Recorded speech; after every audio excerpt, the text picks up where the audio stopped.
I'm Prison Mike. You know why they call me Prison Mike? Hi everyone, welcome to Priority Holder, and today we're playing Maximum Security Prison in the Timeless format. So I love playing prison decks, and some of my favorite prison elements include Chalice of the Void, High Noon, and Blood Moon. And I've played basically every combination of the two of those, like Moon plus Void and Void plus High Noon. I'll go ahead and link some of those in the description. However, I haven't jammed all of them into the same shell, and so that's what we're doing here. We're just sort of stress testing how many prison effects can you jam into the deck, and we're going for all 8 Moon effects, all High Noons, all Chalice of the Voids, and so the rest of the deck is set up to protect ourselves and to try and break the symmetry of those cards, so we have some defensive spells like Fury and Solitude, which you can pitch dead prison pieces into or just match up irrelevant prison pieces, and they can play both defense and offense, as well as some instant speed things to play around High Noon and to churn through dead cards and try and close out the game. So let's lock them up. Alright, this is a pretty great hand. We have a turn 1 Chalice, and we're going first, which is excellent. So the question is, what do we tuck under Chrome Mox? It's tempting to tuck Witch Enchanter, but then we don't have the 3rd mana source for Fable. I ultimately tuck the Witch Enchanter because I figure, turn 2 we can hold up Reprieve after turn 1 Chalice for 1. Thinking about the mana source, whether it's wise to get a basic mountain, decide just to get a red-white shock just in case. No moon effects in sight at the moment, so going to Chalice X equals 1. I was about to pass, but I'm like, you know what? We've played out already 1 Chrome Mox. Let's just Chalice for 0 and possibly stop them from using a Chrome Mox. So, not too bad. 4 permanents on the battlefield turn 1. And when the opponent tanks for a bit, hopefully we've made their life difficult with double Chalices. Trying to figure out what to do. Alright, so they just play out a Chrome Mox, which gets got by our Chalice. And that's either a mistake or they're just tossing it out there for a dig through time down the road, so it's hard to tell. Fetch land.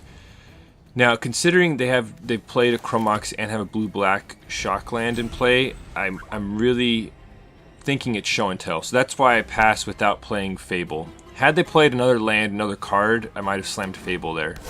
But it was sort of a soul read, I think this is show and tell, so I wanted to hold up Reprieve. So the opponent has the Ancient Tomb, so turn 2 they're firing off a show and tell. So what I'm going to do here is crack the fetch first to get a Surveil, and then see if we can draw into something nice. Now, we don't want that Plains, even though it is a Bob Ross Plains. It's a tough one to throw away, but we're going to just Reprieve that and hope to draw a Witch Enchanter or High Noon. Alright, so we did find another Reprieve, and Ancient Tomb's not horrible either, because now we can slam Fable and still hold up Reprieve. We know they're going to keep attempting to punch through the show and tell.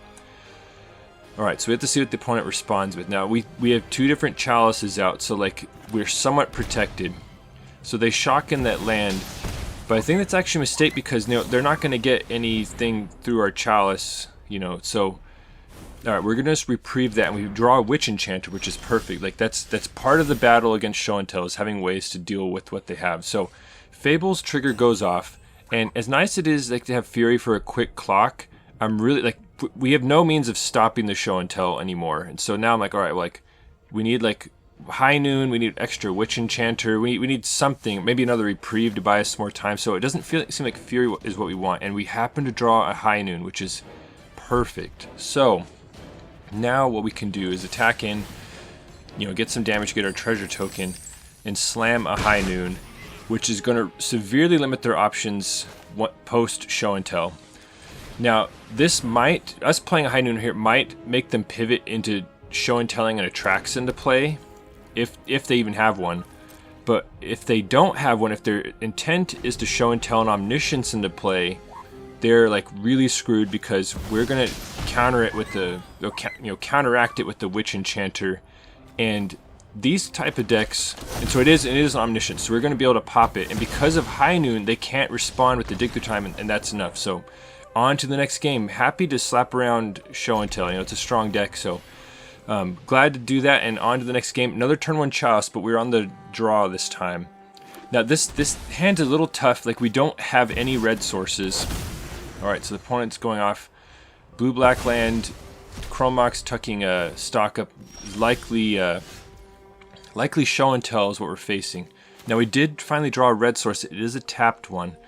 And so often in these type of decks, I'll run Shatter Skull Smashing as my MDFC of choice. But in this one, because we have so many clunky pieces, decided to use the Valakut Awakening. So the opponent's going to brainstorm in response. And if you enjoy seeing prison decks, please Aether Shockwave the like button. Alright. So that's why Valakut is in there, to have a little bit more card selection. Because you end up with some really clunky things, you know, if you draw like all Chalices and High Noons, like that's just going to lose in a lot of matchups. So, alright, so we've locked out their 1 mana spells, and I was really glad that I didn't get mana drained last turn. So I decided to get the red source online, like we want to get Fable or something else going. There is an argument to bolting in the Witch Enchanter land to hold up Reprieve, but decided just to go for the red source there. So it is like a shields down moment for us. Like they could just hammer us with something. Okay, so they do in fact have the Show and Tell. Somehow they like always have it. I'm going to attempt to Witch Enchanter it down right here. And this, in my experience, usually doesn't work. They fire off a Dig Through Time, and by some miracle it worked right there. And I was shocked. I've lost with Witch Enchanter triggers on the stack so many times against Show and Tell. So I was just bewildered. So now I'm like, okay, well, now what do we do? We could, so I'm trying to figure out what to do. I said, all right, let's slam Fable. That the opponent burned through a lot of resources, so they're probably gonna have to like really reassemble stuff to get going again. But I want to just get Fable into play and see where we go from there. All right, so the opponent's going to stock up. And the thing is, by playing the Witch Enchanter to pop the Omniscience, we don't have any white sources anymore, you know, so that's another reason to play Fable, is to lock up a white source by getting a treasure token. Alright, so opponent Chrome Mox is a Brainstorm, which is now a dead card thanks to a Chalice. Okay, so discard up to 2 cards. We have the High Noon, which is going to be really problematic for them, and I'm trying to decide whether to go the full 2 cards. I decided to get rid of those. Like, the more like anti-Show and Tell cards we could find, the better. We are getting a little flooded right now. So the nice thing is we can go Plains, High Noon, and still hold up Reprieve, and all the while the opponent's life total is dropping, you know. So we can slam High Noon, and we still have Reprieve off the treasure token. So this is me just making sure that the mana is working out the way I want it to. Also checking if we can pop the High Noon to possibly kill them next turn, you know. So like that's something I was also calculating. Alright, so the opponent's going to Show and Tell again, and we're just going to Reprieve it. And if they have a Spell Pierce, it does nothing because we have Chalice already set up. So the opponent's in like real bad shape, and yeah, they've seen enough. So that's 2 Show and Tell decks in a row we beat up. So very happy to that. And on to the next game.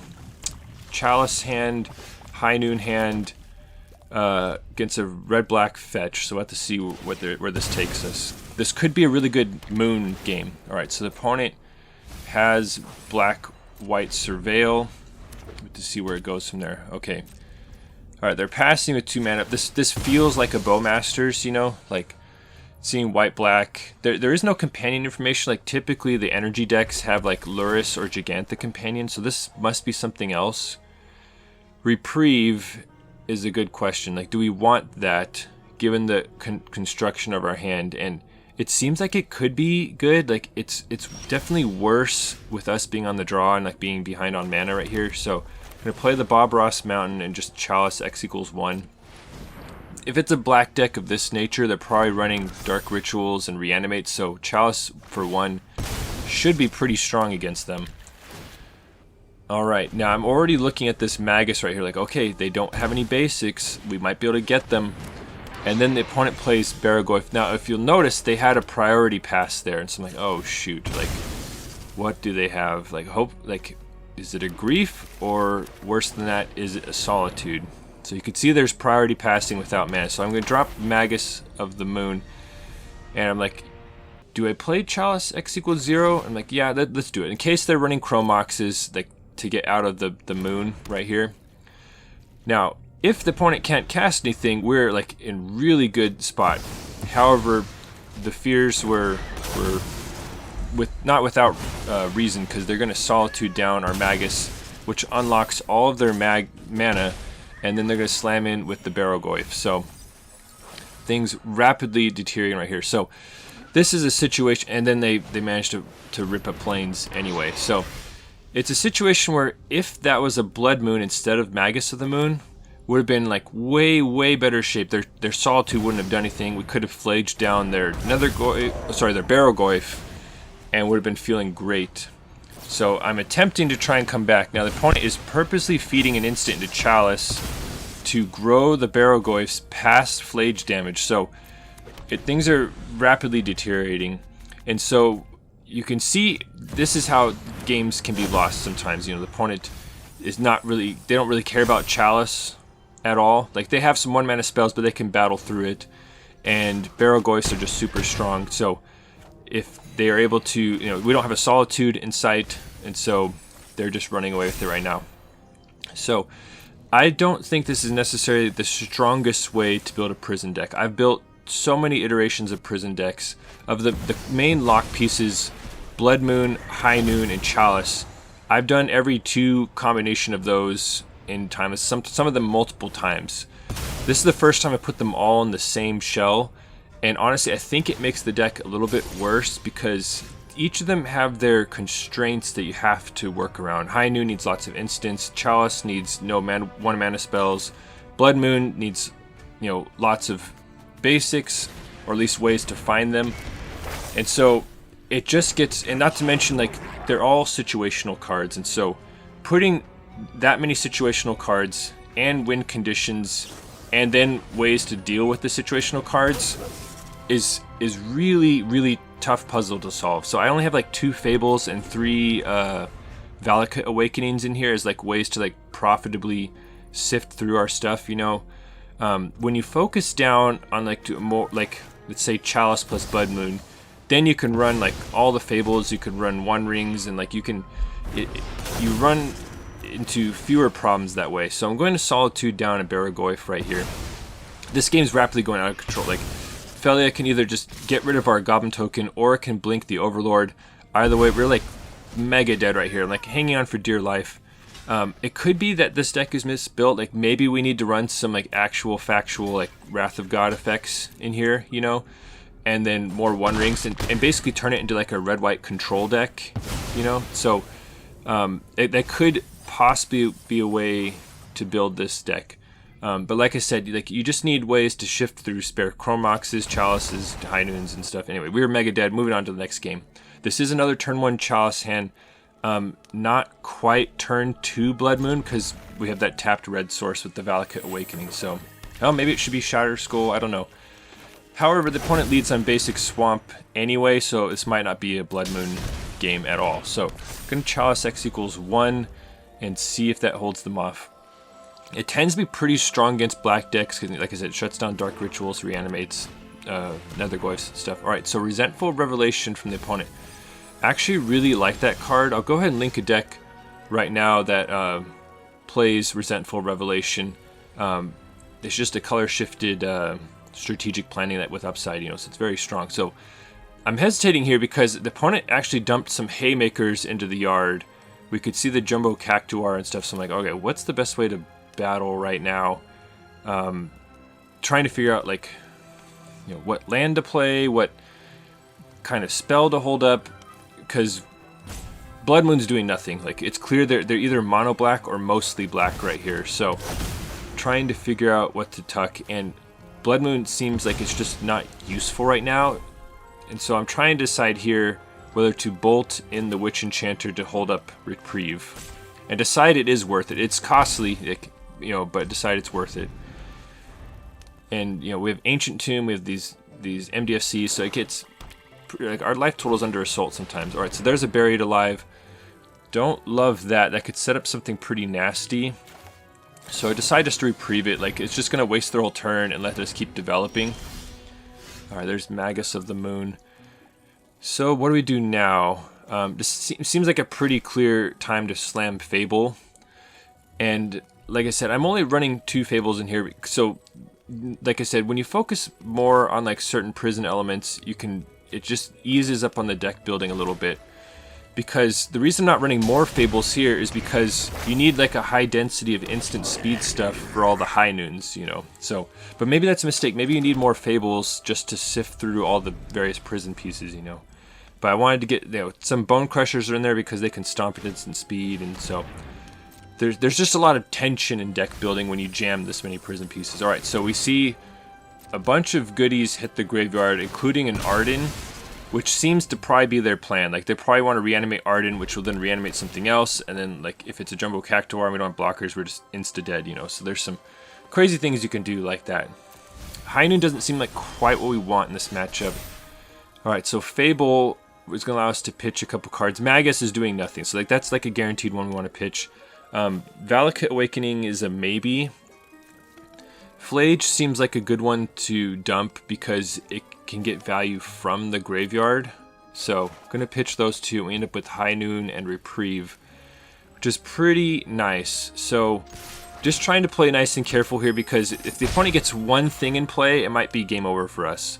We do have Solitudes, you know, so like if we can find a Solitude, we'll be feeling much better, like in this like Reanimator matchup right here. So in fact, I'll go ahead and link a Reanimator deck of my own. I love playing those kind of strategies as well. So High Noon in play should limit them quite a bit.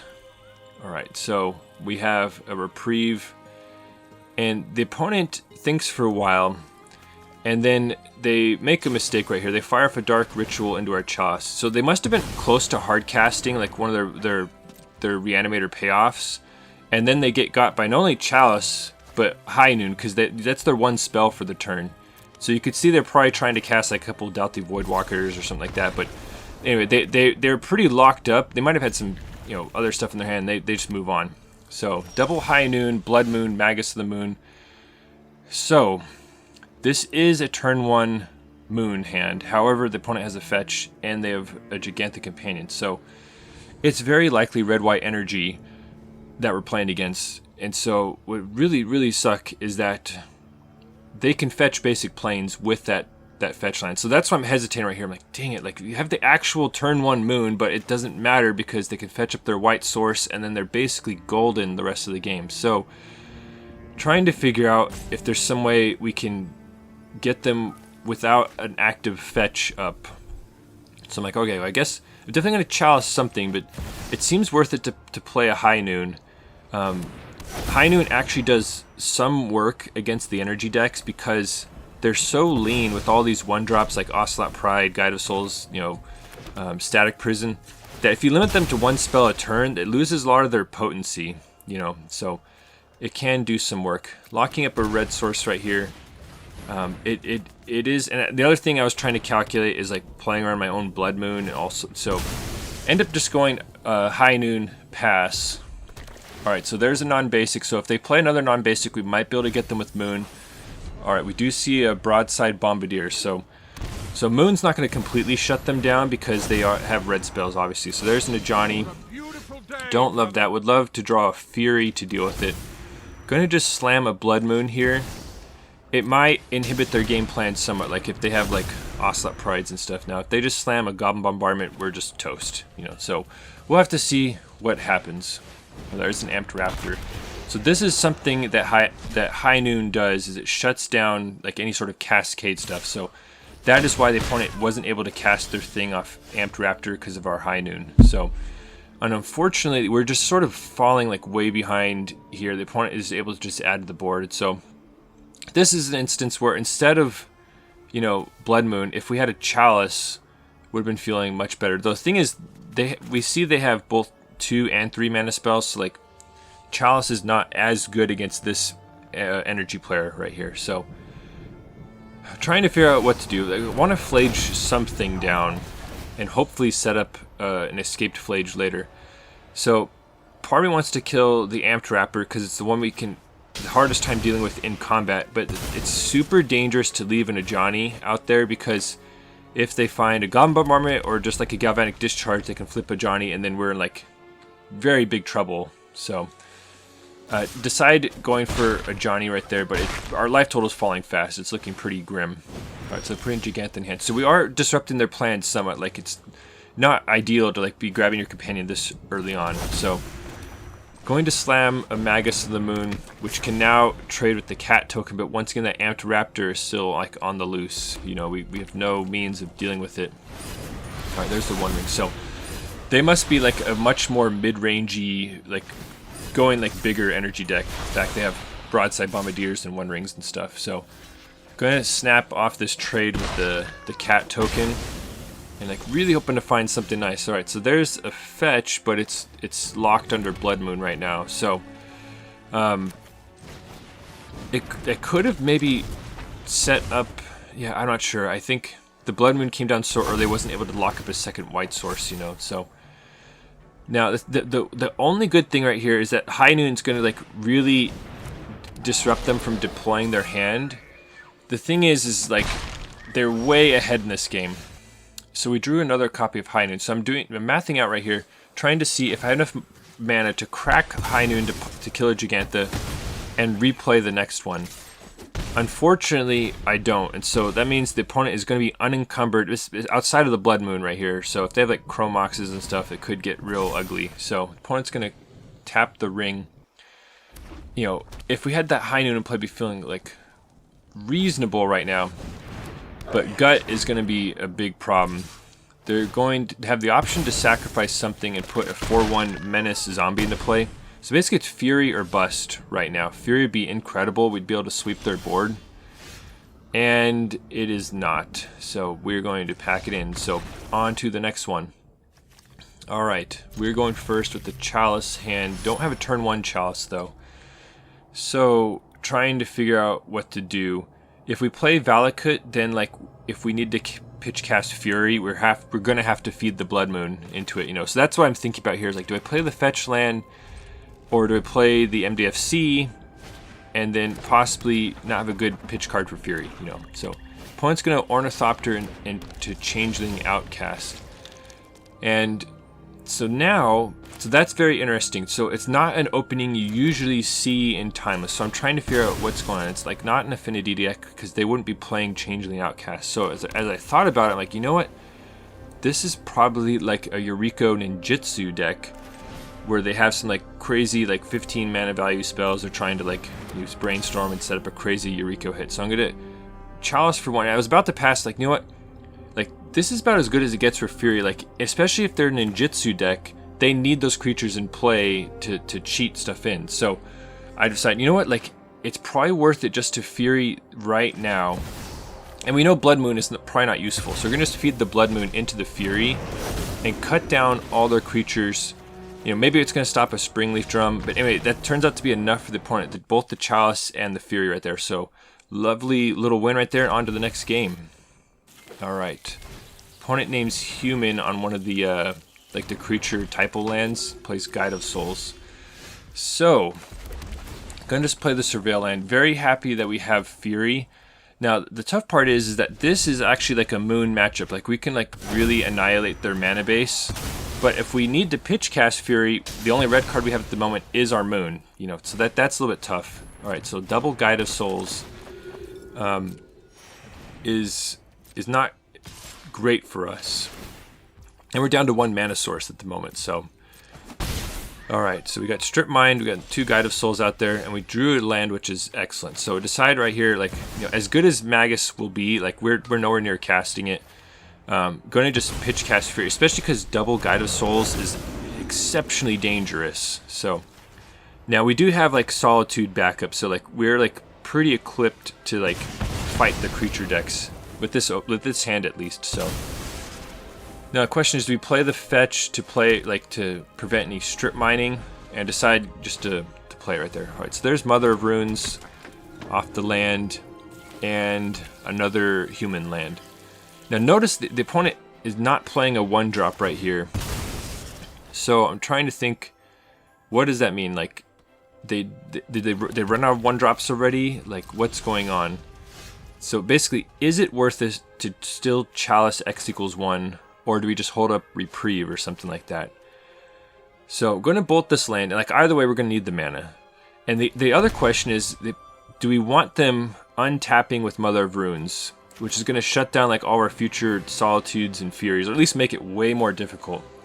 Now, as I'm like thinking about the Solitude right here, I'm going to go ahead and link a Humans deck of my own. I've played that in Timeless as well. So I decide Mother Runes is annoying enough that I'm just going to Solitude it now, despite it being very costly with cards.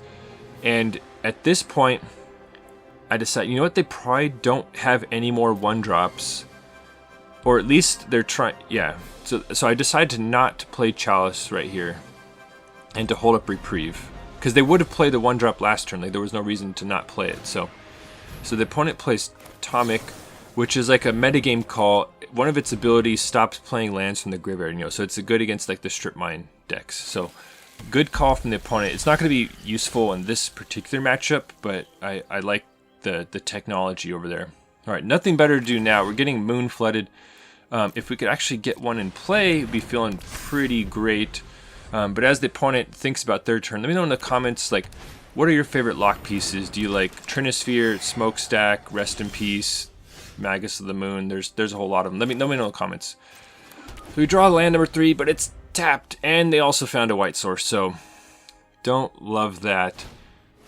Oh, and there's a Witch Enchanter, which is going to pop the Chalice. So they don't seem to be a super lean deck, like obviously no Lurrus Companion, and you know, so Chalice doesn't seem super strong against them. They have a variety of mana values that we've seen so far. So now I'm looking, all right, so we have a stocked graveyard already, which means we can escape Phlage pretty soon.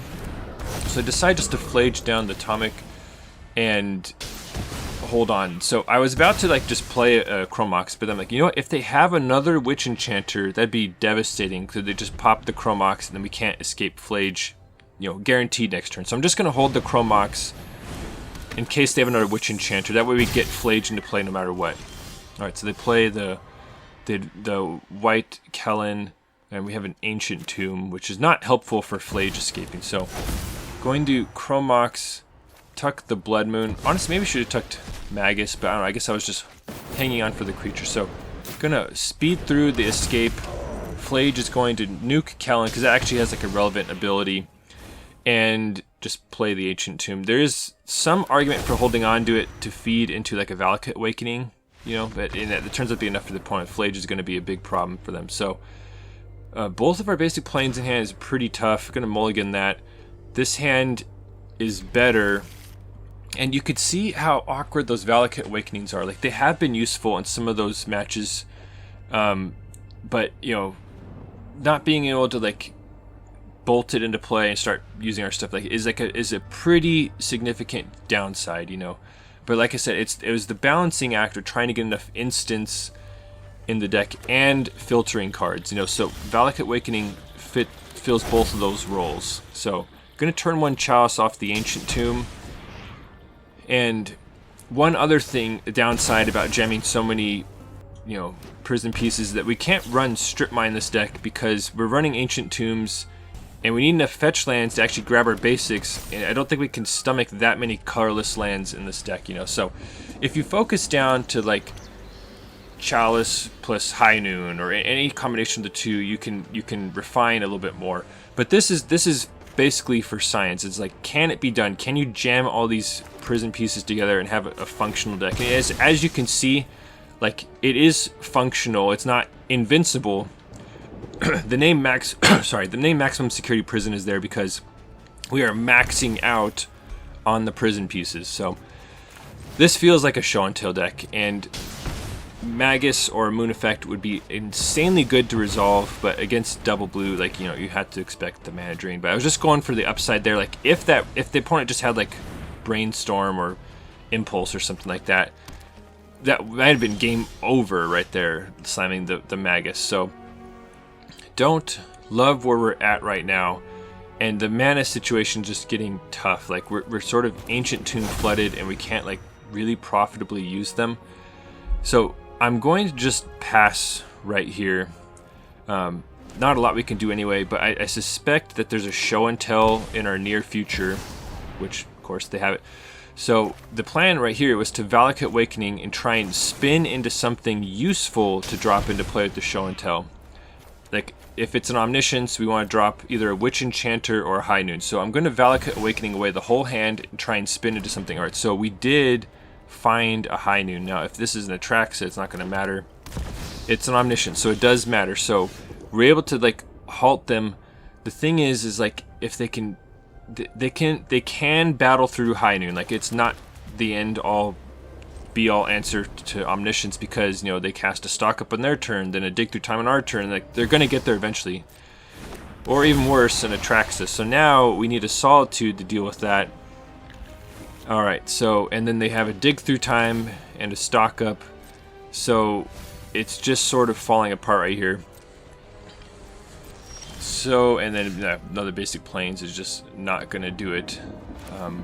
It is a wonderful Bob Ross Plains though, so it has that going for it.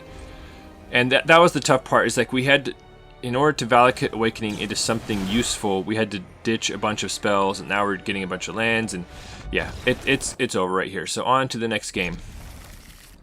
So let's see. So we're going first, going to play the Valakut Awakening and set up for Chalice. Now the interesting thing in the Timeless metagame is that Chalice X equals 0 is becoming increasingly stronger. One, because it gets Chrome Mox, which is like played everywhere. And the other thing is that there's a bunch of these like Pinnacle Emissary like affinity decks, and so Chalicing for 0 like really shuts down like all the Mox Opals and Mishra's Baubles and stuff like that. So it's something to consider. It's not always just automatic Chalice X equals 1.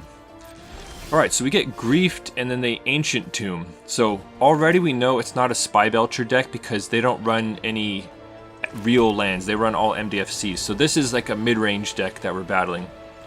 And they griefed away our Chalice, so we know that that is somewhat, at least somewhat good against them. So the fact that they're cycling Troll of Khazad-dûm for a swamp means they're probably running like Reanimates and Thought Seizes and stuff. So another Chalice would be great if we can get it. All right, they didn't play anything. Would have been nice to reprieve something right there. So they're passing. Like this could very well be Bowmasters. So I'm trying to figure out what to do. Like, do we slam Fable? Do we Chalice X equals 1? Decided if they were that scared of Chalice to take it with their grief, I'm just going to put it into play right here, because that could really mess up their future plays. So you want to try and let your, figure out as much information as you can from the opponents. All right, so they're going to Bowmasters in response, which makes sense against the black deck. So. But the Chalice X equals 1 resolves, and we're not really that scared of Bowmasters. Like, we have some card draw effects, like one of Fable's chapters and Valakut Awakening, Reprieve. But we have Solitudes and Furies. So I'm trying to decide whether it's worth Solituding the Bowmasters right now, or waiting, because let's say they play something nastier, such as a Barrogoyf, for example. Might be glad we held on to the Solitude, so... Not to mention, there's no rush. Like, if you're not caring about the damage prevention, you can just wait to see if you draw a more lucrative pitch card for them. Alright, so there's another Solitude, which seems pretty good. Like, we can get rid of some of their creatures. You can see me thinking about, like, alright, like, because as it stood, we can pitch cast Solitude into Solitude. But now, if we do that, we still have a backup Solitude after like the dust settles. So decide just to slam Fable right here. And while the shields are down, I'm just going to get rid of the Nethergoyf. Bowmasters will be annoying, especially like because it's going to like mess up our Reprieve. But Barrogoyf, it just represents like a source of cards, and it's just a very nasty creature to deal with. So I actually haven't played a Barrogoyf deck yet, so... Alright, so opponent passes. Love to see that. So, Plains is actually an awesome draw, because we can attack in with our Goblin and get mana number 5 for hard cast Solitude. And I didn't want to draw into the Bowmasters anyway off with the Fable trigger, like it's just... The cards were good enough to not do that. And very surprised to see them just make this block right here. I guess they're not concerned about the Bowmasters, so... We'll have to see what the opponent does. This Chalice must be like really bothering them. They might have like a dark ritual that's locked up by it. Okay, so they slam a One Ring, and just going to snap off the Reprieve right here and just make them waste some time. Alright, so High Noon's pretty interesting. And a Chrome Mox. Alright, so Fable flips. So the question is now, like, they're probably just going to slam One Ring again. So do we slam, like, do we play High Noon, or do we hold up Solitude in case they're trying to... Anyway, I decide High Noon will be pretty strong here because they can't like play One Ring, drop a Chrome Mox, for example, you know. So it's going to really like limit what they can do.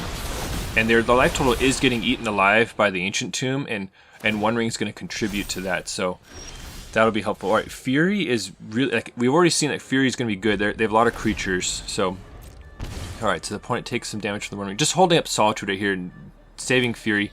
Now the opponent is actually in a really tough spot. They can only cast one spell per turn.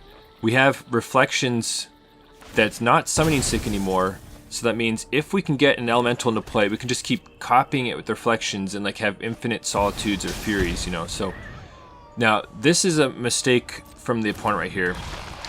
They cast Shieldred and then later on decide to strip mine us. And you know, I don't know what the composition of their hand was, you know, but the thing is, if they did that earlier, like if they strip mined first main phase, cast Shieldred second main phase, we wouldn't be able to do exactly what we're doing right now, which is Solitude it in response. So sure, they got our land, but they let us have enough mana to pull off this play. And so I'm thinking about what to do next, but the opponent is in major trouble here because, yeah, we have infinite Solitudes. Well, that was really interesting. Hope you enjoyed the experiment of jamming all the prison pieces into one deck and just seeing if it was functional. And it turns out it actually is functional. We can win some games, and like some of them quite decisively. Like if you manage the right lock piece against some decks, they just fold, you know. But other times, like the deck is like obviously pretty clunky with all these situational cards. Like if the opponent's on all basics, then your Blood Moons do nothing. If the opponent has lots of instants, then your High Noon does nothing. And sometimes you choose the wrong number on Chalice, you know, so like it can be pretty tough. I don't think this is the strongest way to play Prison. I think it's better to focus down on either Moons plus Noons or Moons plus Chalices, you know, something like that. But it's very interesting, and I just, you know, always trying to explore stuff. Wanted to see how it worked.